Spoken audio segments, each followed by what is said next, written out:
ഇവർ പറഞ്ഞ കാര്യങ്ങളെ കോടതി അപ്പാടെ തള്ളിക്കൊണ്ട് പുതിയ കുറച്ച് കാര്യങ്ങൾ കോടതി മുന്നിലേക്ക് വെച്ചു. അതിൽ വെച്ചതിൻ്റെ ഫലമായിട്ട് വേടനെ ഇപ്പോൾ തൽക്കാലം അറസ്റ്റ് ചെയ്യാൻ സാധിക്കത്തില്ല. അപ്പോൾ വേടനൊരു താൽക്കാലിക ആശ്വാസം കിട്ടിയിരിക്കുകയാണ്.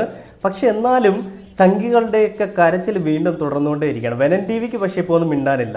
വെനൻ ടി വിയുടെ വാ അടഞ്ഞു എന്നുള്ളതാണ് നമ്മളിവിടെ കാണുന്നത്.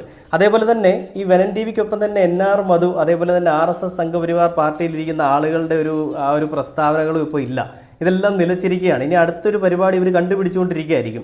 അപ്പോൾ ഇവരുടെ ഏറ്റവും വലിയ പ്രശ്നം വേടൻ്റെ പാട്ട് കാലിക്കറ്റ് സർവകലാശാലയിൽ പാഠ്യവിഷയമാക്കുന്നതായിരുന്നു. നമുക്ക് എല്ലാവർക്കും അറിയാം അല്ലേ?